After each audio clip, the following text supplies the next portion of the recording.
Salut à tous, bienvenue, ravi de vous retrouver ici au Cercle Brasserie. Salut Thierry. Salut Antoine, voilà, on va se retrouver comme ça de temps en temps pour faire le point sur l'actualité du Limoges CSP avec pour cette première deux invités exceptionnels. Oui, on a la chance d'avoir avec nous le directeur sportif et l'entraîneur du Limoges CSP. Olivier Bourguin, bonjour et merci. Bonjour à vous, merci pour l'invitation. Kyle, bonjour, merci. Bonjour. On va pas faire de bilan, hein. On est là quand même pour parler des différents sujets de l'actu du Limoges CSP. Oui, il y a toujours beaucoup de choses à dire sur le club, mais on va commencer logiquement par le cœur de cette saison et ces 10 premiers matchs pour faire déjà un petit état de route. Alors, 6 victoires, 4 défaites en proie au bout de 10 matchs. Est-ce que dans votre tableau de marge du début de saison, Olivier, on est dans les temps? On est largement dans les temps parce qu'en plus on a quand même joué beaucoup de fois à l'extérieur. Voilà, donc c'est pas rien de gagner à l'extérieur. Voilà, et récemment on a gagné à Cholet qui avait gagné à Bourg-en-Bresse le match avant et qui était dans une situation un peu pas dramatique mais pas très bonne pour le club de Cholet. Donc c'était un match qui était compliqué pour nous, on l'a pris. Et pareil, deux mal classés, et on dit toujours qu'aller gagner chez un mal classé, c'est d'autant plus honorable parce que c'est les équipes qui jouent leur survie, déjà dès maintenant. Donc c'est les équipes agressives, et il faut être prêt mentalement, prêt physiquement pour pouvoir gagner. Donc on est très content d'avoir gagné ces deux matchs et surtout d'avoir aussi confirmé à domicile contre Antibes. Kyle, sur ce début de saison, vous êtes dans les temps de passage que vous aviez imaginé?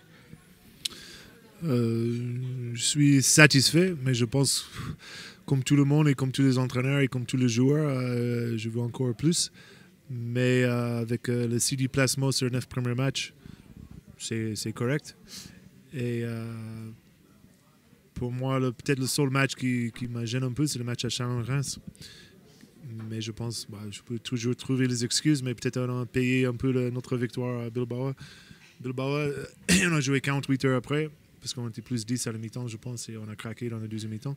Si on était 7-3, c'est encore mieux, mais 6-4 avec le 6 déplacements sur les 9 premiers matchs, c'est correct et c'est pas mal. Et je pense qu'on peut progresser encore plus et pour gagner encore plus de matchs cette deuxième partie de la saison. Si on veut chercher la petite bête, est-ce que la seule vraie déception, c'est pas pour le coup un match à domicile? Forcément, on pense tout de suite au match contre Pau. Kyle, Olivier. Pau, alors Pau oui, parce que Pau c'est historique. Mais après ça reste, voilà, c'est un match on est très déçu d'avoir été battu par Pau parce qu'on sait, en allant enseigner en Limoges, on sait très bien qu'il y a une vraie histoire entre ces deux clubs, une vraie haine. Voilà, mais c'est un match perdu. C'est vrai que c'est comme tous les matchs perdus, c'est décevant. Celui-là, c'est un peu plus parce que c'est vrai qu'on connaissait l'enjeu, mais sur ce match, pour rester honnête, il n'y a pas eu photo entre les deux équipes. Pau a fait un grand match de basket pour pouvoir gagner ici. Mais aujourd'hui, on voit où est Pau et où est Limoges. Donc depuis, ils ont 4 défaites de suite. Voilà, donc je préfère être dans ma situation aujourd'hui que celle de Pau. Mais c'est vrai que perdre contre Pau à domicile, c'est pas quelque chose de souhaitable à Limoges. Vous parliez, Kyle, tout à l'heure du match à Chalon-Reims perdu après le match à Bilbao. Est-ce que depuis le début de saison, le match à Bilbao, c'est le match le plus abouti depuis le début de saison? Je pense que personne ne croyait qu'on peut gagner là-bas, à Bilbao. C'était vraiment une victoire. Pour nous et les joueurs et le staff, c'était pas vraiment une surprise, mais je pense que ça a déclenché un peu le truc en Eurocup pour nous, parce qu'on n'était pas trop loin contre Cubain. Et pour gagner à Bilbao, c'était vraiment un boost de confiance. Et on a très bien joué, on a montré où on peut aller, le niveau de jeu. Et j'espère qu'on peut répéter ça encore la semaine prochaine quand on joue contre Bilbao ici. Alors, la transition entre trouver, Antoine, l'Eurocup, c'est Bilbao dès mardi prochain. Oui, on est quasiment à mi-chemin. On a fait un match sur la phase retour. Pareil, même question, 2 victoires, 4 défaites. Concrètement, il y a besoin quoi, de 2-3 victoires pour assurer la place au LAS 16 pour le deuxième tour? Je pense c'est difficile de savoir vraiment mathématiquement. Je pense 2 victoires, on est presque sûr. Et même une victoire, c'est possible. Et ça dépend bien sûr sur les autres résultats. Et 3 victoires, c'est garanti, je pense. Et oui, c'est un match très important contre Bilbao. Si on gagne, on est 2 victoires plus le point. Avec 3 matchs à la fin, c'est plié niveau Bilbao. Et oui, on va faire le maximum pour gagner contre Bilbao. Même si on perd, c'est pas fini parce que là, 2 équipes avec une victoire derrière nous. Ça, je pense que ça peut jouer jusqu'au dernier match contre Vilnius. Une équipe de Bilbao qui a pas mal changé depuis le match aller aussi, avec nouveau coach, nouvel américain. C'est quelque chose qui peut entrer en compte et du coup, penser qu'ils vont réussir une meilleure deuxième phase que la première. On ne sait jamais. Son truc, peut-être le nouveau coach peut changer 2-3 trucs niveau tactique ou système. Mais leur équipe, ils ont changé un Américain, mais ça ne va pas changer grand-chose normalement. Mais le coach peut donner un petit boost. Je pense qu'ils vont jouer ces week-ends dans le championnat. On verra comment ils jouent un petit peu ces week-ends. Alors un mot sur cette Eurocup. Vous êtes un peu des novices dans cette compétition. En termes de niveau, de salle, d'organisation, c'est comment alors pour vous un peu les 2 petits nouveaux Déjà, quand on se rend compte que au niveau des arénas, contre les équipes pour lesquelles on joue à l'extérieur, on sent très bien qu'aujourd'hui, même la France est en retard sur toutes ces infrastructures de salles. Aujourd'hui, nous, on a la chance de jouer à Limoges, qui est une des plus belles salles de France, historiquement, qui est aujourd'hui vieillotte. Mais quand on joue à l'Alba, quand on joue à Cuban, quand on joue à Vilnius, quand on joue à Bilbao, c'est des arénas de 10 000 places minimum, avec toute la technologie de 2017. Il y a un fossé qui s'est créé entre la France et le reste de ces équipes-là qui est énorme. Et tant qu'on n'aura pas, à mon avis, résolvé un peu ce problème d'infrastructure, on balbutiera un peu un basket. Aujourd'hui, le basket français est en plein doute. Voilà, on est en retard sur beaucoup de choses. On n'a plus d'équipe en Euroleague. On a 3 équipes en Eurocup. En Eurocup, je pense que Paris ne va pas faire le top 16. Aujourd'hui, il n'y a que Villeurbanne et Limoges qui peuvent espérer le top 16.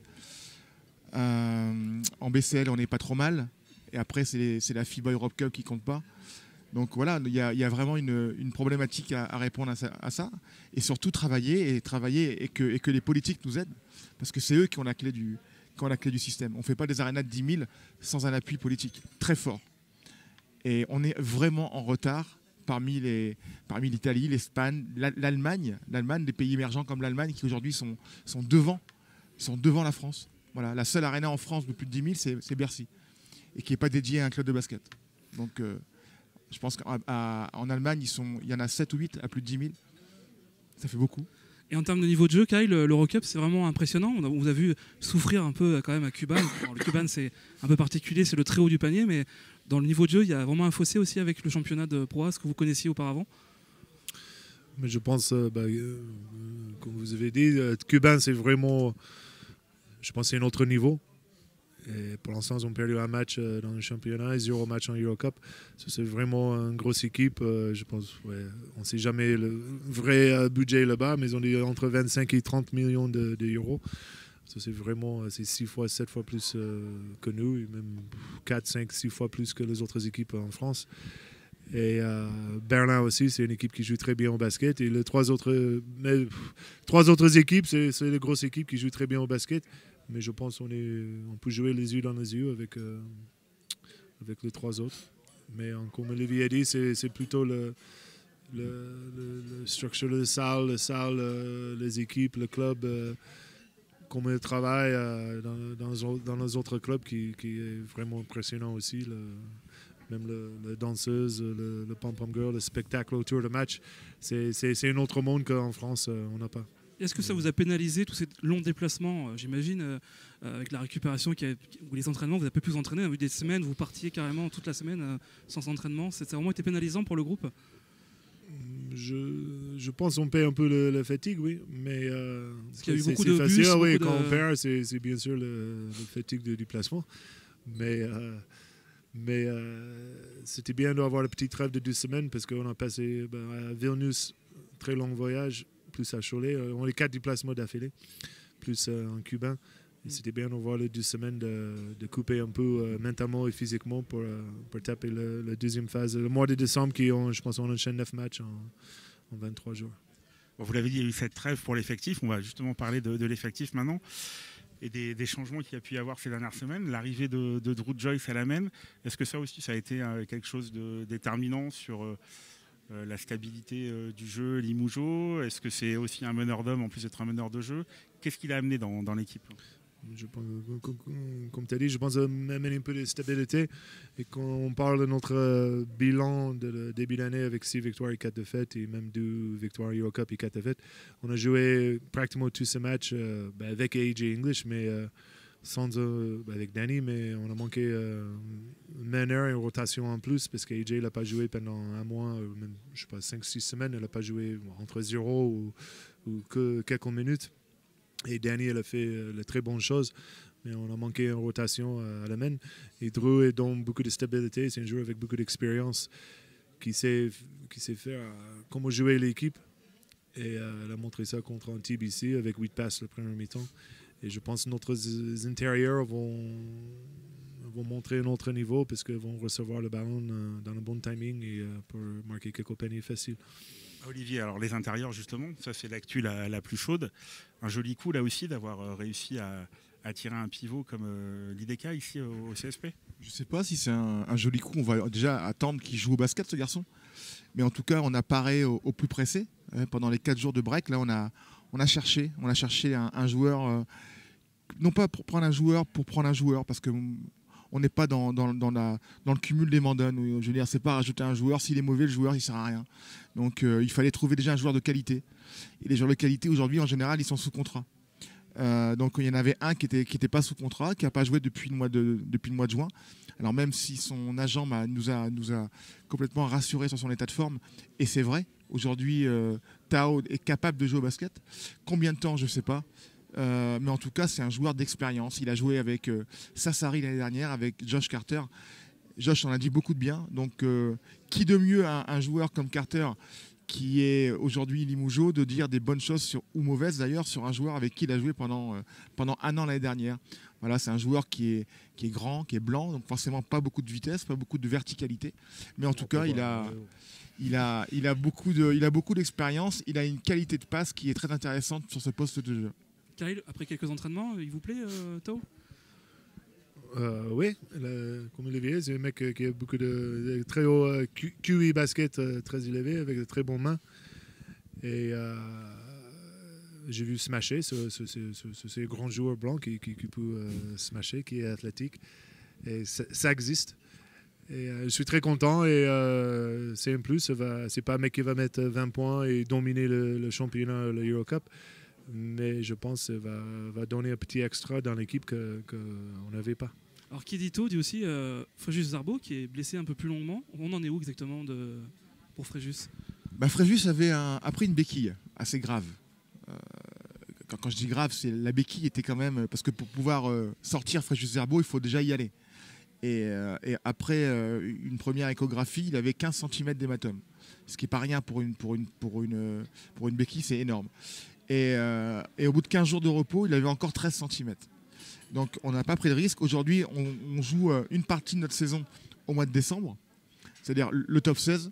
Donc on savait très bien que Fréjus n'était pas capable de rejouer avant au minimum 2 mois.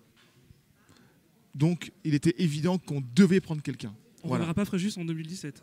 Il y a peu de chance. Moi je ne suis pas médical, je ne suis pas médecin, mais en tout cas, d'après ce qu'on voit aux échographies et d'après ce qu'on échange avec les médecins, non, il y a peu de chances qu'on revoie Fréjus en 2017. Et William a été blessé aussi avec l'équipe de France.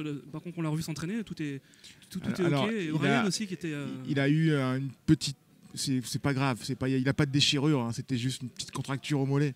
Voilà, donc par précaution, l'équipe de France l'a pas fait jouer. Et c'est très pro de leur part déjà. Donc là, on récupère un joueur qui est déçu de ne pas avoir été... qui a fait les matchs, enfin qui n'a pas avoir fait les matchs, mais en tout cas, c'est un joueur qu'il faut compter maintenant dans le groupe France, parce qu'il a montré sur quelques entraînements qu'il était de ce niveau-là. Vous avez récupéré aussi Mam et Axel aujourd'hui. C'est important maintenant de travailler pratiquement au complet pour préparer les échéances, notamment Nanterre les samedis. Ça va vous faire du bien aussi de Bah oui, parce que même si on avait le jour, tout le monde était un peu fatigué, on avait le petit trêve. Mais avec William et Brian qui étaient blessés, plus Fréjus, plus les 3 autres avec l'équipe de France, on a donné quelques jours de repos. Tout le monde sont revenus jeudi, mais on s'entraînait vendredi. On a joué 3 contre 3. Et on avait 5 joueurs pro plus les espoirs. On fait 3 contre 3 vendredi, 3 contre 3 samedi. On était 6 joueurs et lundi on était 8. On a fait 4 contre 4. Et c'est avec 2 espoirs, avec Tim et Ben. On avait 6 pros. Et hier, ce premier jour, on fait un peu 5-5 avec les espoirs plus le pro. Et aujourd'hui, on était complet pour la première fois en 10 joueurs, 11 joueurs. Ça, c'était bien. Et je tenais aussi à préciser que Tao a refusé 2 offres avant de venir à Limoges. Comme quoi le CSP reste toujours en Europe, même s'il n'a jamais joué en France, il n'a jamais joué contre Limoges, mais il a accepté son contrat jusqu'à la fin de saison de manière très rapide quand même. Donc ça veut dire que Limoges avec l'Eurocup en plus est un club quand même très attrayant. Oui, une offre d'Italie, peut-être Thierry, vous étiez bien placé parce que vous avez été un des premiers à faire connaissance avec Tao. Oui, on a fait le voyage en voiture. Moi, j'ai eu une bonne impression. Je suis content que vous trouviez qu'il a un bon QI basket parce que c'est vrai qu'il m'avait bien plu. Très intéressant aussi dans la discussion. Il avait l'air de vouloir aussi s'intéresser à l'environnement, le pays, la ville. Alors vous, messieurs, justement, il y a eu cette petite trêve. Bon, c'est pas des grandes vacances, mais est-ce que ça permet un peu de souffler, de faire le point ? Comment vous trouvez cette vie à Limoges ? Est-ce qu'il y a des choses qui vous ont surpris ? Vous connaissez le club, l'environnement, mais est-ce qu'il y a quand même des choses qui vous ont surpris au quotidien ici ? Les cocos ? Non, on va rester sérieux, mais ce qui me surprend, c'est la ferveur, parce que même si on le sait, on est quand même confronté à ça au quotidien, quand on va acheter sa baguette de pain, quand on va faire ses courses à Intermarché. C'est des choses qui sont palpables. La pression, parce que une défaite à Limoges, c'est pas une défaite, c'est dramatique. Si on écoute tout le monde, le prochain match, c'est toujours le match le plus important de l'année. Et à tous les matchs, c'est comme ça. Mais non, c'est une ville, apparemment, c'est la ville la plus paisible et la plus agréable de France à vivre. En tout cas, c'est un rythme, moi, qui me convient bien. J'aime pas les très grandes villes. Voilà, donc j'habite juste à côté de Limoges. Je m'y plais très, très bien. Franchement, j'ai pas de réel problème par rapport à ça. Kyle, sur l'image que vous pouviez avoir du club, de l'équipe, comment vous vous sentez maintenant, quelques mois après ? Non, comme Olivier, déjà, pendant les vacances, je suis rentré chez moi 4-5 jours tout de suite après le match d'Antibes pour voir ma famille et retrouver un peu le sud. Mais pour l'instant, je suis très bien ici à Limoges. Et même si les gens, comme tout le monde, veulent toujours gagner et avoir plus, ils sont très... je sens bienvenus à Limoges et les gens sont très sympas et très gentils. Et la ville est calme, mais je suis très content d'être ici. L'éloignement de la famille, ça pèse quand même aussi au quotidien pas être avec ses enfants Ça pèse surtout quand on joue un match par semaine. Ouais. C'est-à-dire que c'est long. C'est vrai que quand on a l'habitude de retrouver sa femme et ses enfants au quotidien, être seul, c'est pas facile. C'est une première pour vous deux, je crois. Mais moi, en Italie, j'étais parti quelques mois tout seul. Mais c'est vrai qu'avec l'enchaînement des matchs en Eurocup, on n'a pas le temps de cogiter, on n'a pas le temps de s'ennuyer. Et puis il y a ce travail ici au quotidien. Donc oui, de toute façon, on le savait, c'était un choix. C'est un choix aussi familial de quitter un peu tout le monde. Donc on va pas s'en plaindre aujourd'hui. On va pas dire oui, c'est pas facile parfois, mais c'est le travail et il faut avancer. Ma famille me manque, mais de temps en temps, c'est bien aussi de rentrer à la maison, faire une bonne sieste, personne dans l'appart.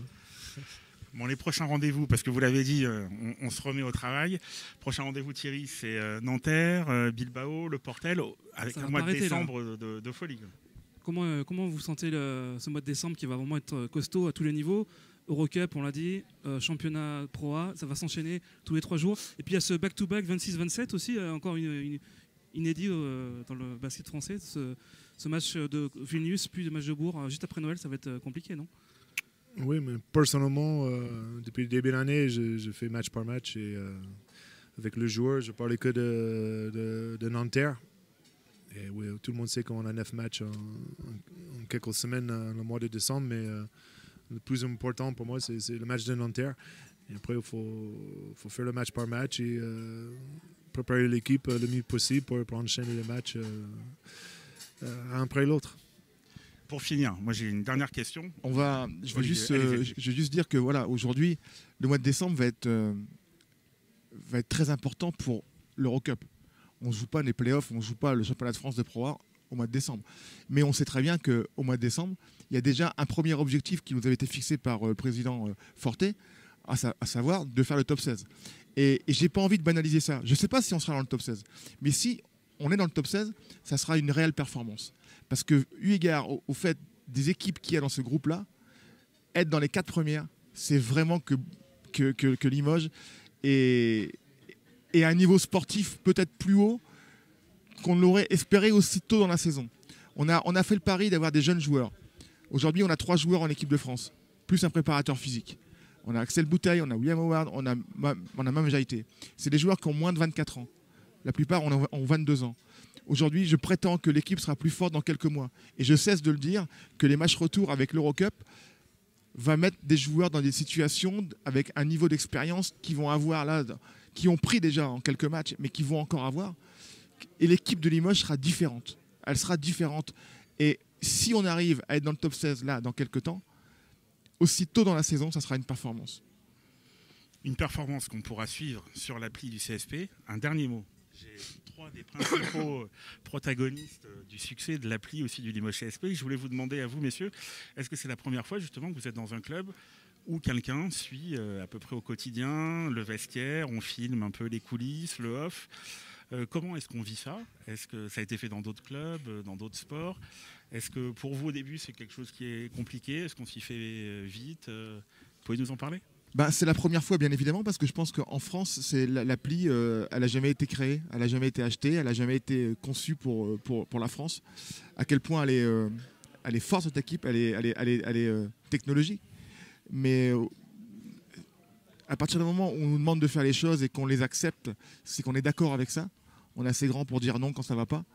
Et ou dire stop, la barrière. Mais je pense que ce climat un peu intrusif, c'est ce que les gens veulent avoir aujourd'hui. C'est un peu de la télé-réalité. Alors, il y a des choses qu'on ne peut pas montrer.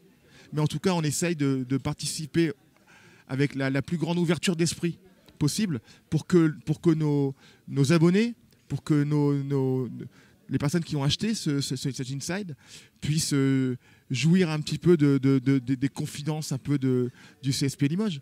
Parce que c'est ça le but, c'est d'avoir l'info et d'avoir les images que personne ne peut avoir. Kyle, le coach, c'est rare pour un coach comme ça d'avoir dans les vestiaires une caméra, quelqu'un qui vient filmer. Comment vous l'avez? Non, pour moi, je trouve ça très bien. Je pensais c'est en avance en France par rapport aux autres clubs. Parce que je pense aux States, tu as le show de Dallas Cowboys, les équipes de foot qui suivent le club, même en NBA, qui suivent le club partout dans la préparation, dans le vestiaire, en déplacement, un peu partout. Pour moi, c'est pas vraiment nouveau, mais en France, c'est nouveau et je trouve ça très bien. J'en ai un peu marre avec Thierry, tu es toujours derrière moi.